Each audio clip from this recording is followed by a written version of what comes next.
보호소에 계속 수정되다가 쫓겨납니다. 워시, 정탕문, 루시가 필요하죠. 영업 비밀일까요? 그래서 제가 말씀드리겠습니다. 네, 장채희야! 여기 범죄도시 원 나오네. 그러니까 범죄도 좀 정도껏 해야 되는 범죄예요. 변호사 선임해가지고 다투는데 도저할 우려가 없겠죠? 근데 여러분 혼자 하면은 도저할 우려가 있겠죠? 大家好，我是 종탕문 루시. 문종탁 TV 구독자 여러분, 안녕하십니까? 방금 제가 한 말은 여러분 안녕하세요. 저는 문종탁 변호사입니다. 였습니다.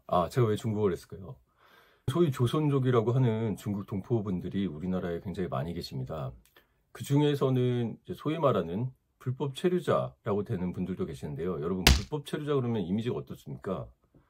범죄와 도시 때문에 진짜 장첸 같은 사람들만 있을 거라고 생각하시는지 모르겠지만 중국 동포분들이 건설 현장에서, 우리나라 산업 현장에서 굉장히 중요한 일들을 많이 하시죠. 특히 우리 청년들은 공무원 시험 준비다, 대기업 취업 준비다 해서 공설 현장이나 이런 우리가 기피하는 시설들에 안 가려고 하는데요. 우리 중국 동포분들이 우리 산업 현장을 지키시면서 공사 이런 것들 많이 해주시고 계시죠.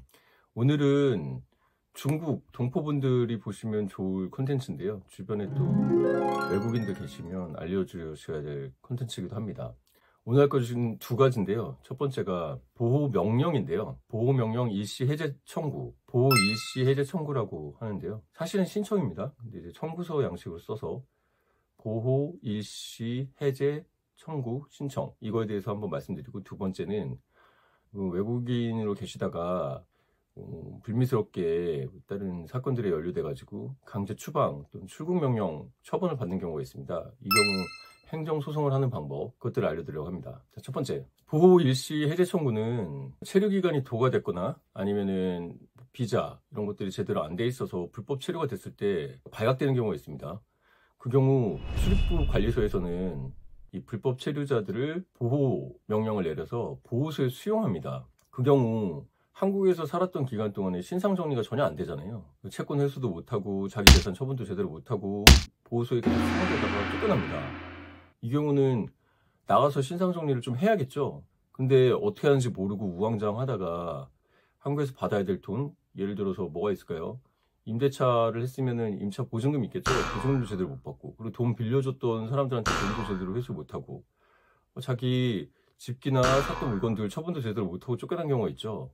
그런 경우 저 같은 변호사 워시, 정탕문, 루시가 필요하죠. 예, 연락 주십시오. 제가 뭐 중국어를 그렇게 유창하게 하진 않지만 중국어 하시는 분들도 계시니까. 우리 한국에서 신상을 정리하기 위해서 보호명령 일시 해제를 하고 나와야 되는데요. 그때 필요한 서류들이 뭐가 있을까요? 보호 일시 해제 청구서가 있겠죠. 그 청구서 여러분 쓸 수 있습니까? 한국 사람도 못 써요. 근데 중국 분들, 동포분들이 쓰겠다고 이상하게 안다는 사람들한테 맡기고 하지 마시고 처음부터 변호사를 선임하셔서 하는 걸 추천드립니다. 청구서를 쓰면은 청구서의 이유를 써야겠죠. 그리고 보증금이라는 걸 납부하게 되는데요. 2천만 원 정도 합니다. 2천만 원에 대해서 낼 수 있다는 여력이 있다는 통장 사본, 잔액 증명서라고 그런 걸 내는데, 변호사는 사무실에 2천만 원 충분히 넘게 있겠죠. 그러니까 변호사가 소송 대리를 하면 변호사 사무실에 통장을 보내면서 우리 보증금 낼 수 있는 소명자료를 낼 수 있으니까, 수용소에 있어서 뭐 공인인증서도 안 되고 이거 증명서 내가 직접 가야 된다는데 못 되는데 뭐 그런 걱정하지 마십시오. 자, 그러면 출입국관리소에서 보호 일시 해제 청구가 왔을 때 이 사람을 보호 일시 해줘도 되는지 안 되는지 어떤 기준으로 판단할까요? 뭐 이런 거 영업 비밀일까요? 그래서 제가 말씀드리겠습니다. 첫 번째, 보호명령 받은 사람, 그러니까 불법 체류자 외국인의 생명, 신체에 중대한 위협이나 회복할 수 없는 재산상 손해의 우려를 소명하면 됩니다. 뭐가 있을까요? 보호소에 있으면은 병원 치료를 받아야 되는데 못 받아서 생명이나 건강에 우려가 있다.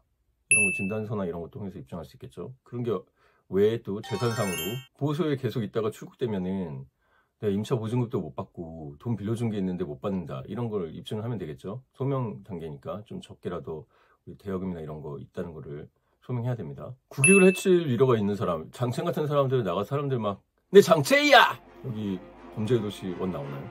내 싫어하는 사람 2명 있다, 거짓말하는 놈이랑 내 돈 떼먹는 거, 그래서 막 이렇게 하죠. 이런 사람들 대한민국 국익을 해야겠죠. 그러니까 범죄도 좀 정도껏 해야 되는 범죄예요. 그래서 벌금 정도 낮은 거여야지 이런 식으로 깜빵갈 범죄를 저지른 사람들은 국익을 해칠 우려가 있으니까 보호명령 해제가 안 되겠죠. 그 외에도 뭐 연령이나 품성, 보호소에서 어떤 태도를 있는 건지 이런 것도 중요합니다. 도주할 우려가 있는지. 변호사 선임해가지고 다투는데 도주할 우려가 없겠죠? 근데 여러분 혼자 하면은 도주할 우려가 있겠죠? 그 밖에 인도적 사유인데요. 중국 코로나라 난리죠. 들어가지도 못하고 들어가면 뭐 문제가 생긴다. 그런 인도적 사유 같은 것들도 소명이 필요합니다. 자, 여러분, 보호 일시 해제 청구 말씀드렸죠?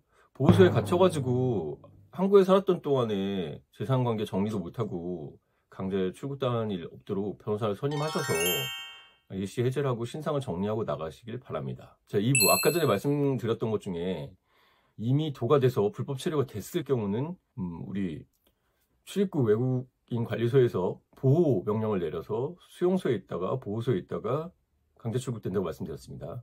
근데 체류기간 내에 있다가 뭐 예를 들어서 음주운전이나 기타 뭐 폭행이나 뭐 다른 범죄에 연루됐을 경우 그 경우 출입국 관리소에서 강제 추방이나 출국 명령, 행정 처분이죠. 그런 걸 내립니다. 그럴 때는 국익에 의해서 판단하기 때문에 행정소송이 승소율이 굉장히 낮습니다. 그럼에도 불구하고 우리가 소송을 제기하는데 그 이유 무엇일까요? 그렇습니다. 소송 제기, 소제기 기간 중에는 여러분 출국 명령, 강제 추방이 집행이 되지 않습니다. 소송을 그러니 이럴 때는 조금 길게 하는 게 좋겠죠. 1심 가고 2심 가고 3심 가면은 그래도 여러분 신상을 정리하고 한국에서 일을 하면서 뭘 할 수 있으니까 그래서 소송을 제기합니다. 여기 제가 소송 제기했던 이 판결문 나오나요? 예. 그 경우도 행정 심판은 행정사 분들이 할 수 있죠. 그렇지만 소송은 소송 대리권은 오직 변호사에게만 있습니다. 그래서 행정소송할 수 있는 건 오직 변호사죠.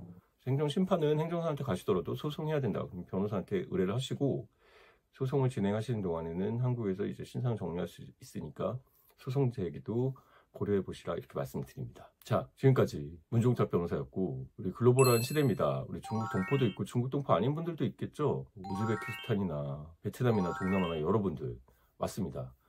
우리 이제 경기 남부 쪽은 안산 이런 데 가면은 중국어 굉장히 많이 들을 수 있고 동남아어도 많이 들을 수 있고 다문화 가정이라고 하는데요. 엄마들도 보면 동남아 분들도 있고 국적들이 다양하죠. 그렇기 때문에 우리가 막 배척할 것이 아니라 우리나라 산업 현장이나 우리나라 경제에 도움이 되고 또 이바지되는 분들이니까 그 경우 또 억울하게 출국명령을 다하거나 보호명령 받는 일은 없어야겠죠. 주변에 그런 분들이 계시거나 이걸 보고 계시는 중국 동포분, 외국인분들 계시면 여기 연락처 있죠? 여기 연락 주셔가지고 변호사의 도움을 꼭 받으시길 바랍니다. 지금까지 문종탁TV의 문종탁 변호사였습니다. 감사합니다.